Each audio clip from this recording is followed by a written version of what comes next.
Hello student, आज के इस वीडियो में क्लास 9th भूगोल चैप्टर नंबर फर्स्ट जिसका नाम है स्थिति एवं विस्तार। तो हम लोग इस चैप्टर के अभ्यास के प्रश्नों का उत्तर करेंगे। अभी से पहले क्लास 9 से रिलेटेड और भी सब्जेक्ट के क्वेश्चन आंसर करा रखे हैं जो आप लोग जाकर के चैनल पे देख सकते हैं।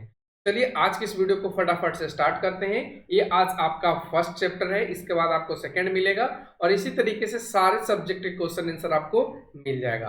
ठीक है, तो चलिए अब स्टार्ट करते हैं। अगर आप लोग से क्वेश्चन आंसर ना बनता है तभी इस वीडियो का हेल्प लें, और अगर आप लोग को कोई डाउट रह जाता है तो आप कमेंट सेक्शन के माध्यम से पूछ सकते हैं। ठीक है, तो आपके सामने क्वेश्चन आता है फर्स्ट, जिसमें कहा गया है कि क्षेत्रफल की दृष्टि से भारत का विश्व में कौन सा स्थान है। आपके सामने ऑप्शंस हैं। ऑप्शन की बात करें तो ऑप्शन ए में 7वां, ऑप्शन ख में 9वां, ऑप्शन ग में 5वां और ऑप्शन घ में 8वां। तो देखिए क्षेत्रफल की दृष्टि से अगर भारत के स्थान की बात करें तो ये आपका 7वां स्थान है। कौन सा स्थान है? 7वां है, और इससे बड़े 6 कंट्री हैं। ठीक है, यानी 6 बड़े देश हैं जो क्षेत्रफल में भारत से ज्यादा हैं। आगे का क्वेश्चन आता है क्वेश्चन नंबर 2, जिसमें कहा गया है कि भारत के अक्षांशीय एवं देशांतरीय विस्तार में लगभग कितने डिग्री का अंतर है। ऑप्शंस आपके सामने हैं। ऑप्शन क की बात करें तो क में बोल रखा है 45 डिग्री, ऑप्शन ख में बोल रखा है 40 डिग्री, ऑप्शन ग में बोल रखा है 30 डिग्री और ऑप्शन घ में दे रखा है 35 डिग्री। तो देखिए अक्षांशीय एवं देशांतरीय जो विस्तार है इसमें आपको 30 डिग्री का अंतर देखने को मिलेगा। कितना डिग्री का? 30 डिग्री। और यही 30 डिग्री के कारण ही 2 घंटा का गैप होता है अरुणाचल प्रदेश में। ठीक है, कहाँ पे? अरुणाचल प्रदेश में और गुजरात में। ठीक है, अरुणाचल प्रदेश यानी अरुणाचल प्रदेश में 2 घंटा पहले ही क्या हो जाता है? सूर्योदय। और यही 2 घंटा बाद सूर्योदय कहाँ होगा? गुजरात में। इसके कारण तो यही 30 डिग्री देशांतरीय विस्तार के कारण। अब बढ़ते हम लोग क्वेश्चन नंबर 3 पे। इसमें कहा गया है कि भारत की मानक मध्याह्न रेखा का मान कितना है। ऑप्शंस आपके सामने है, आप बताइए। ऑप्शन की बात करें तो ऑप्शन क में 83 डिग्री 30 मिनट, ऑप्शन ख में 81 डिग्री 35 मिनट, ऑप्शन ग में 82 डिग्री 30 मिनट और ऑप्शन घ में 80 डिग्री 30 मिनट। देखिए भारत का मानक जो मध्याह्न रेखा का मान है वो 82.5 डिग्री है। तो ऑप्शन ग आपका बिल्कुल सही हो जाएगा, 82.5 डिग्री। ठीक है, आगे की क्वेश्चन आता है क्वेश्चन नंबर 4, जिसमें कहा गया है कि भारत की स्थलीय सीमा रेखा तटीय सीमा रेखा के लगभग कितनी बड़ी है। देखिए यहाँ पे आपको बताना है कि स्थलीय रेखा बड़ी है। किससे बड़ी है? तटीय सीमा रेखा से। तो कितनी बड़ी है ये आपसे पूछ रखा है। क्या आधी गुनी बड़ी है, 2 गुनी बड़ी है, 3 गुनी बड़ी है या 4 गुनी बड़ी है? तो देखिए स्थलीय जो सीमा रेखा है तटीय सीमा रेखा के 2 गुना बड़ी है। यानी कहने का मतलब अगर तटीय सीमा रेखा 1 किलोमीटर है, हम एग्जाम्पल के फॉर्म में समझा रहे हैं कि अगर 1 किलोमीटर तटीय सीमा है तो इसका सीधे दुगुना यानी 2 किलोमीटर कौन सा हो जाएगा? स्थलीय सीमा रेखा। यही बात कहा गया है, दुगुनी होती है। अब बढ़ते हैं आगे के क्वेश्चन नंबर 5, जिसमें कहा गया है कि भारत एवं चीन के बीच की सीमा रेखा का नाम क्या है। तो देखिए भारत और चीन के बीच की जो सीमा रेखा है उसका नाम दिया गया मैकमोहन रेखा या मैकमोहन लाइन। तो इस प्रश्न का राइट आंसर कौन सा हो जाएगा? ऑप्शन ख। अगर हम रेड क्लिफ की बात करें तो ये भारत और पाकिस्तान के बीच है। भारत वर्सेस पाकिस्तान। भारत और पाकिस्तान के बीच कौन सी रेखा है? रेड क्लिफ रेखा। तो इसको भी आप ध्यान रखेंगे, आपसे ऑब्जेक्टिव क्वेश्चन पूछा जा सकता है, पूछ लिया जाएगा कि भारत एवं पाकिस्तान के बीच सीमा रेखा का नाम क्या है, तो आप वहां पे बताएंगे रेड क्लिफ रेखा। ठीक है, अब बढ़ते हैं खाली जगह को भरने वाले प्रश्नों पे। फर्स्ट क्वेश्चन देखिए कहा गया है कि भारत का क्षेत्रफल खाली जगह वर्ग किलोमीटर है जो विश्व के कुल भौगोलिक क्षेत्रफल का खाली जगह परसेंट है। तो देखिए भारत का जो क्षेत्रफल है वो 32.8 लाख वर्ग किलोमीटर है। कितना है? 32.8 लाख वर्ग किलोमीटर है, जो विश्व के कुल भौगोलिक क्षेत्रफल का 2.4% है। और यहाँ पे आप थोड़ा सा सुधार कर लेंगे, सिर्फ 32.8 वर्ग लिखल है, आप यहाँ पे लाख लिख लेंगे। 32.8 लाख वर्ग किलोमीटर भारत का क्षेत्रफल है। फिर उसी तरीके से क्वेश्चन 2 पे चले तो क्वेश्चन 2 में देखिए कह रखा है कि भारत का मुख्य भूभाग खाली जगह उत्तर से खाली जगह उत्तर अक्षांश तथा खाली जगह पूर्वी देशांतर से खाली जगह पूर्व देशांतर तक है। यानी आपको भारत का मुख्य भूभाग बताना है। तो मुख्य भूभाग कहाँ से है? 8 डिग्री 4 मिनट उत्तर से कितना है? 37 डिग्री 4 मिनट उत्तर अक्षांश तथा 68 डिग्री 7 मिनट पूर्वी देशांतर से कितना? 97 डिग्री 25 मिनट पूर्वी देशांतर तक। ये भारत का मुख्य भूभाग है। मुख्य भूभाग कहने का क्या मतलब होता है? कि जहां से जमीन की शुरुआत होती है, न कि महासागर की या जलीय सीमा की। ठीक है, उसकी बात नहीं की गई है। थर्ड में कहा गया कि भारत में कुल खाली जगह राज्य एवं कुल केंद्र शासित प्रदेश हैं। तो देखिए भारत में राज्यों की संख्या कितनी है? 28 है और केंद्र शासित प्रदेशों की संख्या कितनी है? 9 है। श्रीलंका भारत से खाली जगह एवं खाली जगह द्वारा अलग हुआ है। तो भारत से श्रीलंका मन्नार की खाड़ी और पाक जल संधि द्वारा क्या हुआ है? अलग हुआ है, जिसका उत्तर आप देख सकते हैं, हमने नीचे लिखा है। कोसी नदी को बिहार का खाली जगह कहा जाता है। तो कोसी नदी को बिहार का शोक कहा जाता है, जो कहाँ से निकलती है? हिमालय के उत्तर पूर्वी पठार, हिमालय के उत्तर पूर्वी पर्वत, ठीक है, से निकलती है। और कभी कभी इस उत्तर पूर्वी पर्वत की अगर नाम पूछ लिया जाए तो इसका नाम आप लोग याद रखेंगे, गोसाई थान है। कौन सा है? गोसाई थान है। ये आपको ध्यान रखना है। अब बढ़ते हम आगे के क्वेश्चन, जो कारण बताने वाले प्रश्न है। तो देखिए फर्स्ट क्वेश्चन कहा गया है कि भारत का अक्षांशीय एवं देशांतरीय विस्तार लगभग समान है, किंतु भूमि पर दोनों की वास्तविक दूरी समान नहीं है। क्यों नहीं है? तो देखिए इसका उत्तर लिखेंगे कि भारत का अक्षांशीय एवं देशांतरीय विस्तार लगभग समान है, किंतु भूमि पर दोनों की वास्तविक दूरी समान नहीं है। इसका मुख्य कारण यह है कि पृथ्वी पर अंतर अक्षांशीय दूरी समान है, क्योंकि यह एक दूसरे के समांतर होता है, जबकि अंतर देशांतरीय दूरी जैसे जैसे ध्रुव की ओर जाते हैं वो कम होती जाती है। इस वजह से कहते हैं कि दोनों की जो वास्तविक दूरी है वो समान नहीं। अगला क्वेश्चन है कि भारत के अरुणाचल प्रदेश के निवासी सौराष्ट्र के निवासियों की तुलना में सूर्योदय होने से 2 घंटा पहले ही उठ जाते हैं। ऐसा क्यों होता है? तो इसका उत्तर लिखेंगे कि भारत के अरुणाचल प्रदेश के निवासी सौराष्ट्र यानी जो गुजरात है उनके निवासी की तुलना में सूर्योदय होने से 2 घंटे पहले ही उठ जाता है। ऐसा दोनों राज्यों में 30 डिग्री देशांतरीय विस्तार के अंतर के कारण होता है, क्योंकि 1 डिग्री देशांतर को पार करने में 4 मिनट का समय लगता है, अतः 30 डिग्री देशांतर को पार करने में 120 मिनट अर्थात 2 घंटा के बराबर हुआ। और यही वजह है कि एक जगह सूर्योदय 2 घंटा पहले दिखाई देता है और दूसरे जगह सूर्योदय 2 घंटा के बाद दिखाई देता है।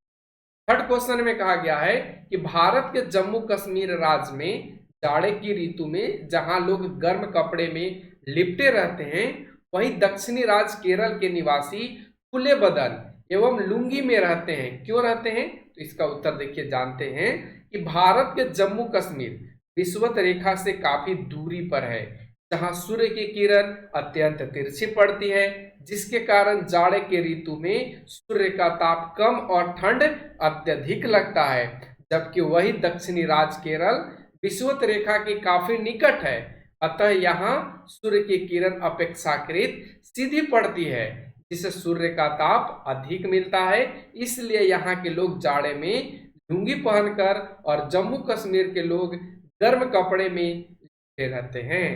दोनों प्रश्नों का उत्तर 3 प्रश्नों का उत्तर आपको मिल गया। अब हम बढ़ते आगे के क्वेश्चन 4 नंबर पे, जिसमें कहा गया है कि भारत की तटीय सीमा रेखा काफी लंबी है। क्यों लंबी है? आइए जानते हैं। तो उत्तर में लिखना है कि भारत की तटीय सीमा रेखा काफी लंबी होने का कारण यह है कि भारत का आकार प्रायद्वीपीय है, तो पूरब में बंगाल की खाड़ी, पश्चिम में अरब सागर तथा दक्षिण में हिंद महासागर से घिरा है। आइए हम जरा सा मैप को ध्यान दें तो आप मैप में देखेंगे एक तरफ आप अरब सागर, ठीक है, फिर आप एक तरफ बंगाल की खाड़ी को देखेंगे और आप नीचे देख पा रहे होंगे कि यहाँ पे ये हिंद महासागर है और इसी के वजह से कहेंगे कि तटीय जो रेखा है उसकी लंबाई क्या है। अगला क्वेश्चन आता है लघुत्तरीय प्रश्न, जिसमें आपको पहला प्रश्न कहा गया है कि भौगोलिक क्षेत्रफल के दृष्टि से भारत से बड़े सभी देशों का नाम क्रमवार यानी सारणी के रूप में लिखे। यानी क्रमवार कहने का मतलब पहले कौन है, उस यानी सबसे बड़ा कौन है, उससे छोटा कौन है, इस रूप में आपको लिखना है। तो देखिए हमने लिखा है कि भौगोलिक क्षेत्रफल में बड़े देशों से भिन्न देश। भारत से बड़े देश कौन कौन से हैं, तो रूस, कनाडा, चीन, संयुक्त राज्य अमेरिका, ब्राजील और ऑस्ट्रेलिया। एक नजर आप इस मैप को मार लीजिए क्षेत्रफल के हिसाब से बड़े देश को।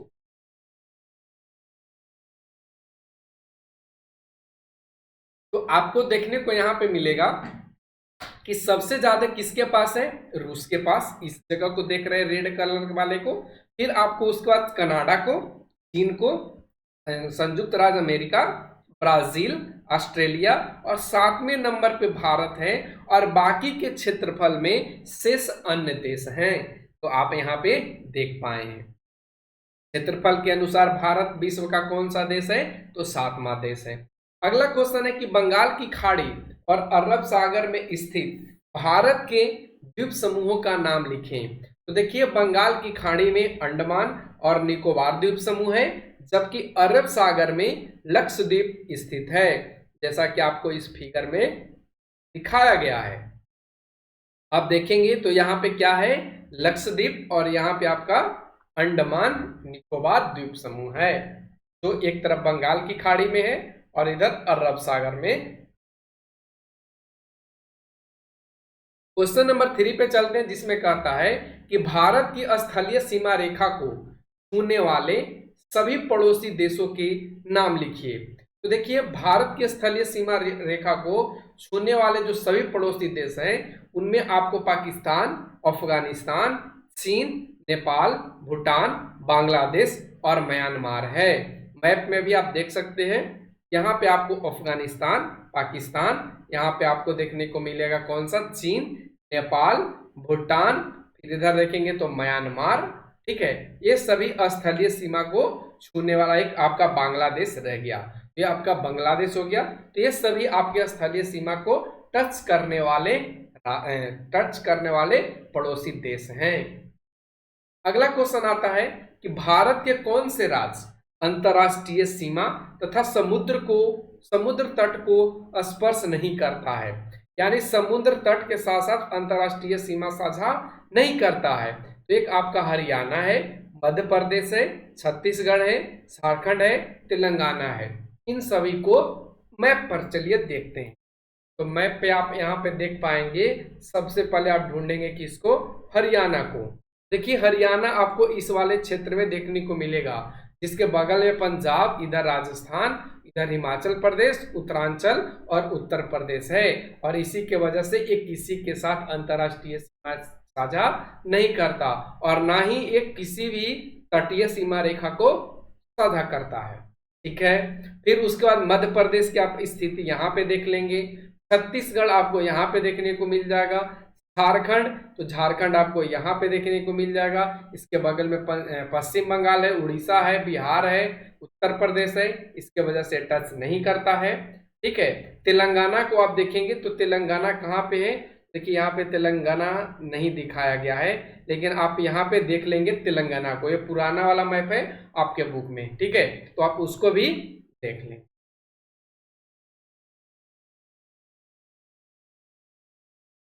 नेक्स्ट क्वेश्चन है कि जल संधि किसे कहते हैं। तो जल संधि समुद्री जल का वह संकीर्ण मार्ग है जो आमतौर पर स्थल के बीच दो बड़े निकायों के साथ क्या करता है, सीमा को बनाता है, ठीक है। इसको हम जल संधि के नाम से जानते हैं। जैसे भारत और श्रीलंका के बीच आपको ये जल संधि देखने को। अगला क्वेश्चन आता है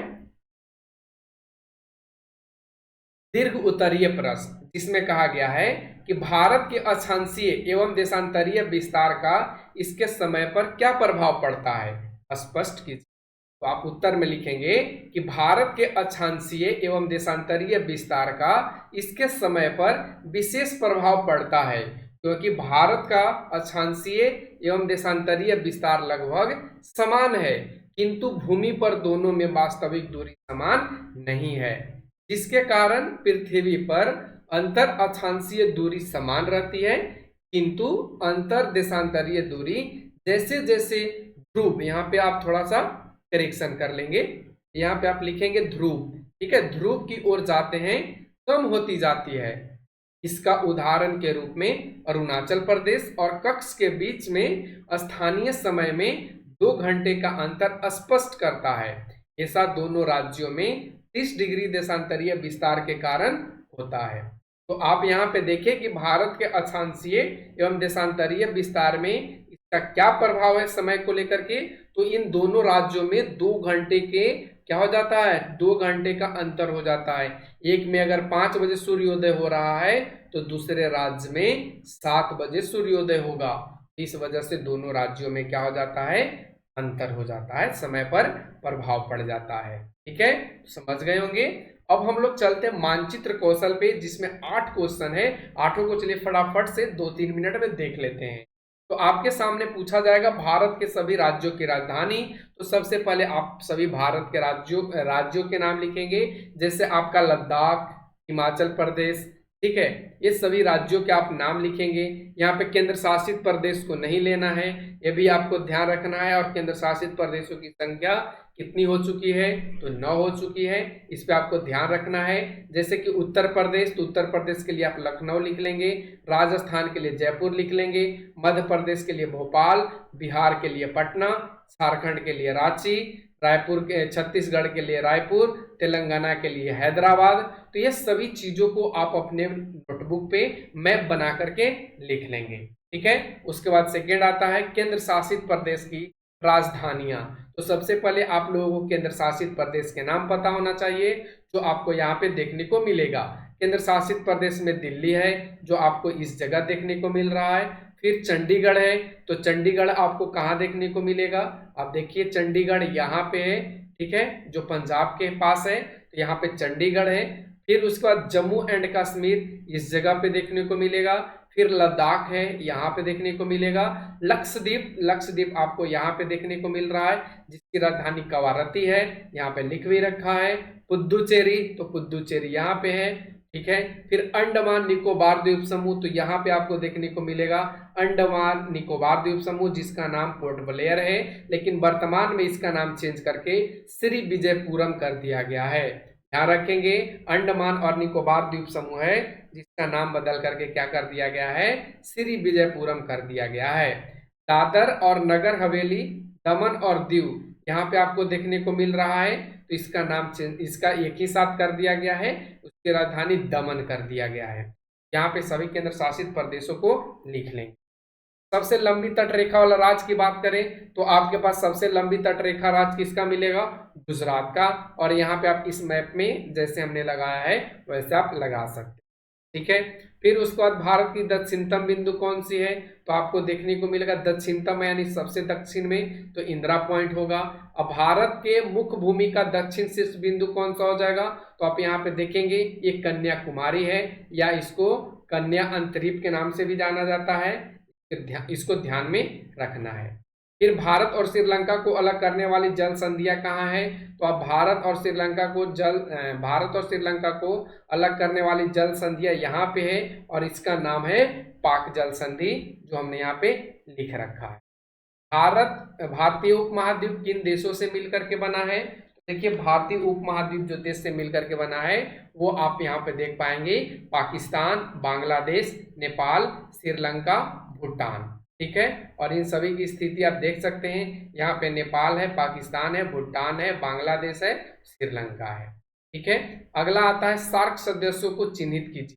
तो सार्क सदस्य कौन कौन से हैं पहले जान लेते हैं। एक तो अपना भारत खुद का है, फिर पाकिस्तान है, बांग्लादेश है, श्रीलंका है, नेपाल है, भूटान है, मालदीव है और अफगानिस्तान है। अब सभी को यहाँ पे देख लेंगे। अफगानिस्तान, पाकिस्तान, नेपाल, भूटान, बांग्लादेश, भारत स्वयं है, मालदीव और श्रीलंका। ठीक है, और इस तरीके से सारे प्रश्नों का उत्तर आज के इस वीडियो में कंप्लीट होता है। तो आप लोगों को कैसा लगा आज का वीडियो कमेंट सेक्शन के माध्यम से जरूर बताइएगा। अगर कोई डाउट रह जाता है तो आप जरूर पूछिए। Thanks for watching, take care. फिर मिलते हैं अगले चैप्टर अगले कंटेंट के साथ।